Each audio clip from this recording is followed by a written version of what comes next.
नगरपालिका परिषद अमरोहा द्वारा माह फरवरी 2020 के अंदर कुछ वाहनों की खरीद की गई थी। उन वाहनों के संदर्भ में ये है कि माननीय सर्वोच्च न्यायालय द्वारा 31 मार्च 2020 यूरो 4 वाहनों की बिक्री और रजिस्ट्रेशन के लिए एक डेडलाइन डिक्लेयर की गई थी, लेकिन नगरपालिका परिषद ने उस माननीय सर्वोच्च न्यायालय के आदेश को दरकिनार करते हुए इस खरीद प्रक्रिया को शुरू किया और इसमें यूरो 4 वाहनों की खरीद की गई। ये सुना आपने, अमरोहा के आरटीआई एक्टिविस्ट सुनील कुमार जग्गा क्या कह रहे हैं।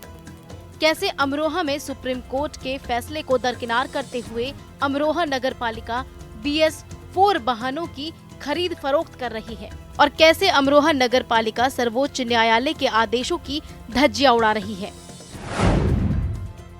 अब आपको इस घोटाले को समझने के लिए सुप्रीम कोर्ट के फैसले को समझना होगा, जिसमें सुप्रीम कोर्ट ने BS4 वाहन खरीदने वाले हजारों ग्राहकों को सिर्फ 31 मार्च तक बिकी गाड़ियों के रजिस्ट्रेशन की इजाजत दी थी। सुप्रीम कोर्ट ने कहा था जो गाड़ियां बिक्री के बाद ई-वाहन पोर्टल पर दर्ज हुई हैं या जिनका अस्थायी रजिस्ट्रेशन हुआ है, उनका रजिस्ट्रेशन हो सकता है। लेकिन अमरोहा नगरपालिका ने कोर्ट के इस फैसले के बाद भी नगरपालिका ने BS4 वाहन ठेकेदारों से उनकी असली लागत पर खरीदा, वो भी तब जब सरकार की ओर से इन वाहनों पर 20 से 30% की छूट भी दी गई थी। नगरपालिका अधिशासी अधिकारी द्वारा जो कथन किया गया है, उस कथन में वाहनों की जो कीमत बताई गई सार्वजनिक रूप से और जो कार्यालय में बिल के अंदर कीमत दर्ज है, उसके अंदर एक बहुत बड़ा अंतर है।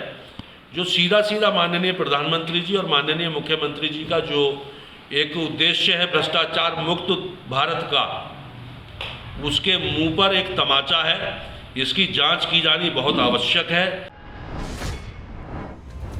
साथ ही आपको ये जानकर हैरानी होगी कि ये वाहन अब नगर पालिका के ऑफिस में खड़े हुए धूल फांक रहे हैं। वक्त के साथ पुर्जे भी खराब होते जा रहे हैं, लेकिन नगर पालिका को इसकी भनक तक नहीं है। सुप्रीम कोर्ट के फैसले के बाद जिस तरह नगर पालिका ने गाड़ियों की खरीद की, उससे नगर पालिका पर सवाल तो खड़े होते ही हैं। साथ ही सबसे बड़ा सवाल तो ये उठता है कि आखिर जब वाहनों को इस्तेमाल ही नहीं करना था तो उनकी खरीद क्या ठेकेदारों की जेब भरने के लिए की गई थी। Bureau report, UP Bharat.